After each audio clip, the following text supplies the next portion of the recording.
Jorge, o que que nós vamos falar hoje? O que que você preparou para a gente?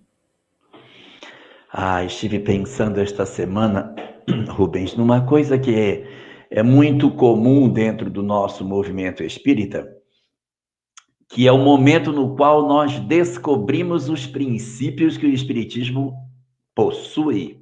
E a gente chega ao momento em que percebemos que todos nós, antes de nascer, tivemos um período do nosso chamado planejamento espiritual. E as obras espíritas são fartas em nos falar dessa programação que antecede o renascimento, dos compromissos que nós, de certa maneira, assumimos para que a gente execute durante a nossa vida física. E à medida que a gente vai conhecendo isso, muitos de nós vão ficando preocupados. Meu Deus, será que eu estou cumprindo meu planejamento? Será que eu não estou? Como que eu faço para saber se eu estou cumprindo meu planejamento? Será que eu estou andando pela trilha correta? Será que eu fiz o que eu deveria fazer? Será que eu estou casado com a pessoa certa? Pois é. Vamos ver se a gente conversa um pouco sobre esse assunto. E vamos começar por esse último desses pontos. Será que eu estou casado com a pessoa certa? É uma boa pergunta, né? Mas existe uma coisa que é muito importante que a gente entenda sobre isso.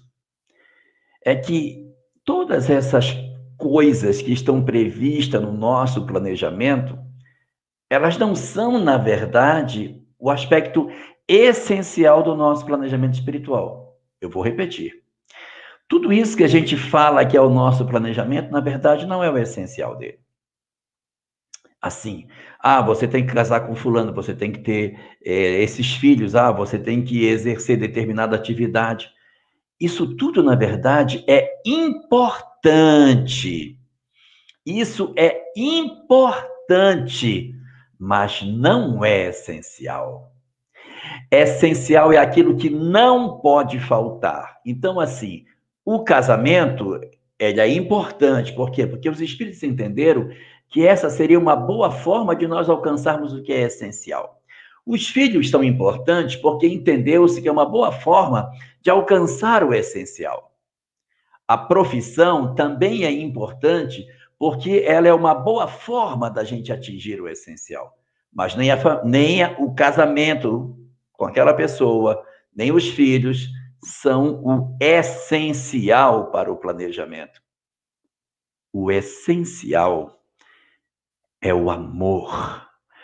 O essencial é você viver com amor as coisas e não querer cumprir tabela. Não existe, como muitas pessoas pensam, uma tabelinha que você vai chegar no mundo espiritual e você vai preencher. Fulano, vamos ver.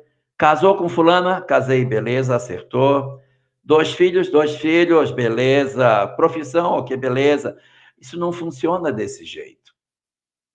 É lógico que nós trazemos uma programação e essa programação é desenhada porque é o melhor que a gente pode fazer. Seria o trajeto mais fácil, a maneira de nós vivermos na Terra em que mais facilmente nós poderemos viver o amor.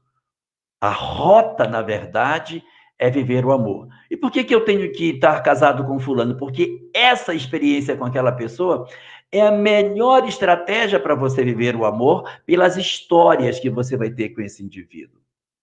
Mas e se eu não casar com ela? Se eu casar com outro? Você vai ter outras histórias com essa pessoa. Outros momentos com ela, mas o essencial é que, sendo com a pessoa programada ou não sendo, que a gente viva o amor. Os filhos eram esses. E se eu liguei as trompas? Se eu me separei, como é que... O importante é o amor.